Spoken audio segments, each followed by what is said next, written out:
She said, "If my friend's jokes bother you, leave." So I paid for my meal and walked out. When they realized I wasn't coming back, everything shifted. I used to think conflicts in relationships came from big things: cheating, money, trust issues. Turns out, sometimes they start with something stupid like a dinner bill and a badly timed joke. Her name is Lily. We'd been dating almost a year. She was smart, sarcastic, beautiful, and socially magnetic in a way I never learned to be. Her friends, well, they were a different story. Not bad people, just the type who believed everything was funnier when someone else was the punchline. Usually me. It started small. Light teasing about my job, jokes about my haircut, comments about my quiet energy. Nothing brutal, nothing confrontational, but always directed at me. And Lily laughed along every time. She'd say, "Relax, babe, they joke like this with everyone," which wasn't true. I watched them with others. Their teasing of each other came with warmth. Their jokes about me had an edge. But I kept swallowing it, because that's what you do when you want to get along with your partner's circle. You compromise. You try to blend in. Then came the dinner. A Thursday night, some mid-tier fusion place her friend Maya insisted on because the cocktails looked cute. 9 of us. Lily sat next to me, leaning into me, doing that thing where she rests her hand on my knee under the table. For once, I thought maybe the night would be good. About 30 minutes in, I realized I was wrong. The jokes started subtle. Comments about me ordering the cheapest thing again, about me being economical, about me researching the menu like I'm filing taxes. Lily giggled every time. Then it escalated. Maya said loudly, "God, Lily, how do you date someone this serious? He looks like he'd break out in hives if someone bought a bottle of wine." The whole table laughed. Lily didn't defend me. She lightly squeezed my knee, like that counted as support. I just sat there, sipping water, waiting for the night to end. But the worst part came when the check arrived. They ordered 2 rounds of cocktails I don't drink, 3 appetizers, I didn't touch a single one, expensive entrees, they insisted on sharing bites, 2 desserts, I don't eat sweets at night. My meal was a $17 rice bowl and a sparkling water. The bill was nearly $400. Immediately, I sensed the energy shift, that familiar, unspoken expectation Lily's friends had. The group split equally, even though half the table ate and drank like they were celebrating the end of the world. Maya smirked at me. "All right, Professor Budget, don't get a heart attack. We're splitting 9 ways." More laughter. Lily looked at me, waiting to see if I'd play along. I wasn't angry. Not yet. Just tired. Tired in that deep, lonely way where you realize you're the only one who sees the imbalance. I said, calm as ever, "I'm paying for my meal only." The table went silent. Then the eruption started. "Maya, seriously? That's so tacky." Another friend, "Just pay your share, man." A guy across the table, "Bro, it's like $40. Don't be weird." Someone muttered, "Cheap." Another, "Embarrassing." Lily didn't defend me. Not once. She sighed, embarrassed, and said, "If my friend's jokes bother you, you can leave. Just pay your share." Not defend. Not de-escalate. Not support. A command, disguised as a compromise. But her mistake wasn't the words. It was that she assumed I'd stay. I looked at her, held her gaze for a full second, and said, "All right." I got up, walked to the counter, paid my $17.94, left a tip, grabbed my jacket off the back of my chair. They were still laughing because they thought I was doing a bit. They kept laughing even as I walked toward the exit. They only stopped when I pushed open the door and didn't look back. When they realized the chair I'd been sitting on stayed empty, that's when the laughter died. And 3 minutes later, my phone started blowing up. First Lily, then the group chat, then Lily again. And everything that happened next, the accusations, the crying, the discovery, the conversation that finally shattered whatever we had, changed the entire trajectory of our relationship. The moment I stepped outside, the cold air hit me like a slap, sharp, clarifying. It felt cleaner than anything I'd felt inside that restaurant. I wasn't angry. Not yet. More like relieved. My phone buzzed nonstop. "Lily, 5 texts. Are you serious? Come back. Stop being dramatic. You're embarrassing me. Can we just talk?" I didn't reply. I walked 3 blocks to my car, sat inside, closed the door, and let the quiet wrap around me. 5 minutes later, Lily called. I answered. Before I could say a word, she snapped. What the hell was that? Her voice was sharp, panicked, angry, humiliated. You told me to leave, I said calmly. So I left. She scoffed. Actually scoffed. Oh my God, it was obviously a figure of speech. I leaned back in the seat. You didn't defend me once in there. Silence. Just her breathing hard through the phone. Then, you made me look stupid. I almost laughed, not because it was funny, but because it was so predictable. The moment someone calls out the dynamic, suddenly they're the problem. Lily, I said, your friends have been mocking me for months. You let it happen. She cut in fast. It was just jokes. Everyone jokes. Why are you so sensitive? There it was, the classic inversion. I wasn't upset that they joked. I was upset that every joke was at my expense, and she laughed along. But she didn't want to hear that. Then she added the line that flipped a switch in me. You owe them an apology. I almost dropped my phone. For what? For making a scene. For walking out. For only paying for your food. I took a slow breath. I'm not apologizing for any of that. She exhaled loudly, like I was a child refusing to behave. Fine. Then we need to talk. Now. Can you come back? No. Then I'm coming to your place. Before I could say anything, she hung up. I drove home, half expecting her to already be outside my building. She arrived 15 minutes later, hair a little messy from walking fast, cheeks red from the cold, eyes full of a storm. She walked past me into the apartment without waiting for an invitation. What is wrong with you tonight? She demanded. I took off my jacket deliberately, slowly. Nothing. I'm just done being the joke. She rolled her eyes and sat on the couch. You're being ridiculous. My friends love you. I didn't respond right away. Instead, I asked, do you remember the last time you defended me in front of them? She opened her mouth, closed it, looked away. Then she launched into the classic defense. I don't have to fight every battle for you. Lily, I said, you haven't fought even one. That hit her. I could tell. She shifted uncomfortably. So what? You're mad because we joke around. That's such a small thing to blow up into a fight. I studied her face. The way she wasn't angry anymore, just irritated. Like I was a malfunctioning appliance she didn't know how to fix. And then it clicked. She didn't see my leaving as self-respect. She saw it as misbehavior. Something to correct. I sat down across from her. I'm not blowing up, I said. I'm finally reacting. She crossed her arms. So what now? Are you breaking up with me over a dinner bill? I shook my head. I'm breaking up with you because you don't respect me. Her expression cracked. Just a little, the confidence slipping. You're not serious. I am. She stood up. You're throwing away a year over nothing. Over being treated like a punchline every time we go out. Over you laughing with them instead of standing with me. Over you telling me to leave instead of having my back. She stared at me, stunned. Then her voice dropped, low, almost shaking. You don't actually want to end this. You're just trying to punish me. No, I said quietly. I'm done feeling small around the person who's supposed to make me feel safe. She sank onto the couch. Her face changed. Not anger. Not mocking. Fear. Real fear. Can we fix this? She finally whispered. I wanted to say yes. I really did. But something inside me had already snapped.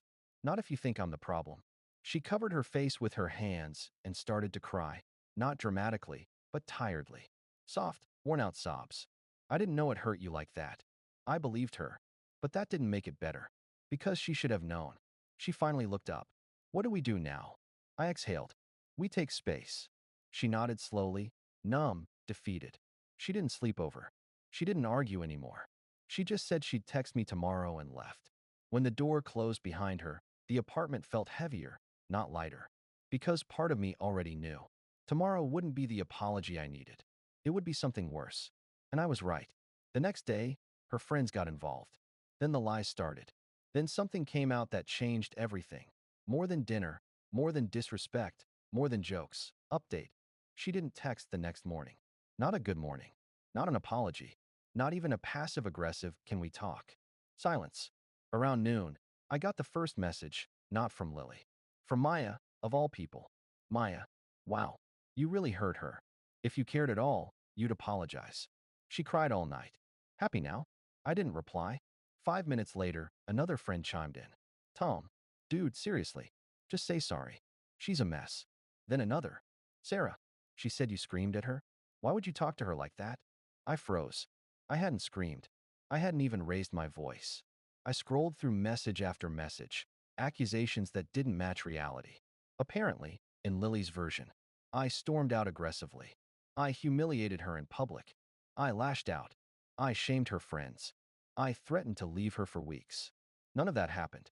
I realized Lily hadn't reached out because she was busy rebuilding the story, rewriting the night, editing herself into the victim and me into the villain.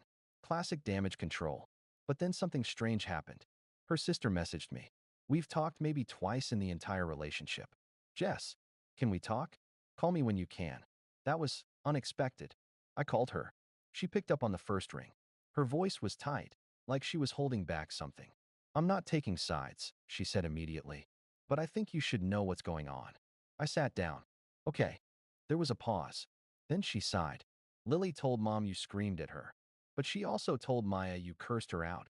And she told our cousin you flipped a chair. I blinked. A chair? I didn't even raise my voice, I said. I know, she said quietly. That's why I'm calling. Another pause. This isn't the first time she's changed stories when she feels cornered. That line hit harder than anything else that week. I didn't say anything. I just listened. Her sister continued, slower now, like peeling a bandage. She panics when she feels she's losing someone. She twists the story until she doesn't feel guilty anymore. I rubbed my forehead. So she's telling everyone I yelled at her? At minimum. Then she hesitated, and the next part chilled me. She also said you're financially controlling? What?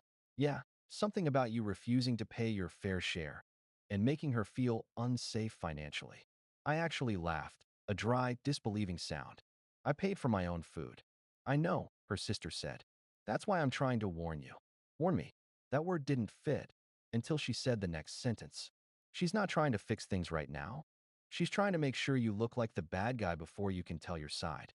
I went cold because that meant everything. The silence, the group pressure, the shifting storylines wasn't emotional chaos. It was strategy, or instinct, or both. I finally asked, why are you telling me this? Another sigh. Because you're not the first boyfriend she's done this to. But you're the first one who might actually walk away. That sat in my chest like a stone. I thanked her, hung up, sat in total stillness for a long time. Then, about an hour later, Lily finally texted me. Not an apology, not a conversation starter. Just this. Lily, we need to talk before more damage happens. Before more damage happens. Not before I hurt you more. Not before I fix what I broke. Not before I explain myself. Just damage. Meaning, the optics, the narrative, the version of events she couldn't fully control. I answered, me. Come by at 7. We'll talk once. After that, I'm done with drama. And the moment I hit send, I felt it. Something inside me closing. Not anger. Not hatred. Just clarity. But the real turning point came at 7. Because she showed up with a confession that didn't just explain her behavior. It exposed everything. Final update. She arrived exactly at 7. Not a minute early, not a minute late. That alone told me she had rehearsed something. When I opened the door, she looked smaller. Not physically, just deflated. Like someone who had finally run out of excuses. She stepped inside, walked to the couch, sat down, and stared at her hands. No makeup, no attitude, no performative tears. Just a quiet, shaking breath. I know you talked to my sister, she said without looking up. I didn't confirm or deny. She continued anyway. She thinks I'm a monster. She always has. Her voice was strangely flat, not angry, not sad. Just honest in the way people get when they're too tired to lie anymore. I sat across from her. Lily, I don't want to fight. Just tell me your side. She laughed. A humorless, painful sound. My side is just the same story I always tell. I joke. I push. I go too far. And when people react, I panic and tell a different version so I don't look like the bad guy. Her eyes finally met mine. You weren't supposed to walk out. I raised an eyebrow slightly. Why not? She swallowed hard. Because no one ever has. That landed heavier than I expected. She kept talking, slowly, with long pauses. When you left in front of them, I felt humiliated. And when I feel humiliated, I don't get sad, I get defensive. I rewrite everything so I'm not the weak one. I stayed quiet. She wasn't wrong about that part. Then came the part that actually hurt. I thought if I made you look like the asshole, you'd come back to fix it. I leaned back. Make me look like the asshole. She nodded. I thought if everyone was mad at you, you'd apologize. Even if you didn't mean it. I just needed you to come back and make the embarrassment go away. I felt something inside me crumble. Not anger, not sympathy, just the realization that she didn't see the relationship at all the way I did. I asked a simple question. Did you ever consider just apologizing to me? Her eyes filled instantly, not dramatic tears, but the quiet kind that spill before you can wipe them. I didn't want to admit I fucked up. I don't know how to be wrong without feeling like I'm nothing. That, that hit a part of me I didn't expect, the part that recognized insecurity far too well. But it didn't change the truth. I spoke softly. Lily, I didn't leave because of the bill. I left because you left me alone at that table. Her breath broke. I know. You let them tear me apart. And then you joined in. That's the part one can't get past. Her hands were trembling now. I didn't think it mattered to you. You always act so calm. I didn't know you were hurting. For the first time all evening, I felt anger flicker. A small one. A quiet one. It's not my job to bleed loudly for you to notice. She closed her eyes, as if the sentence physically hurt. Then she whispered, Are we over? Not a dramatic plea, just a tired question from someone who already knew the answer. I took a long breath. Yeah. Her face didn't crumble. She just nodded, slowly, painfully, and wiped her cheeks. She stood up, walked to the door, paused with her hand on the handle. For what it's worth, she said softly, you were the only person I never actually wanted to hurt. I didn't say anything. She opened the door, and you were the only one who ever walked away before I could fix it. Then she left. The silence after she closed the door wasn't peaceful. It wasn't dramatic. It was heavy, like the aftermath of a storm you didn't realize had been building for months. What happened after? Her friends kept attacking me for another day or two, until her sister stepped in, apparently. I never heard the exact details, but the group chat went quiet almost instantly. No apologies. No explanations. Just silence. Lily didn't reach out again, except for one last message a week later. I'm working on myself. I hope you heal too. I didn't respond. Not because I hated her, I didn't. But because some conversations end with one final sentence you can't unhear. You were the only one I never wanted to hurt. Because it meant she knew she hurt others. And she didn't stop. Where that leaves me, it's not a triumphant ending. No new girlfriend. No cinematic glow-up. No I'm thriving now montage. Just a quieter apartment. A bigger sense of self-respect. A slower, more cautious approach to people. I'm not bitter. I'm not devastated. I'm just older. A little more aware. A little less patient with disrespect disguised as humor. A little better at leaving when someone shows me who they are. And maybe that's enough for now. Because I didn't walk out to punish her. I walked out because I finally understood something. If you're constantly the punchline, you're not part of the group. You're the entertainment. And the moment you stop entertaining them, the room gets real quiet. So I paid for my meal and walked out of the restaurant and out of the relationship on the same night. Not to make a point, but because the joke stopped being funny. A long time before they stopped laughing.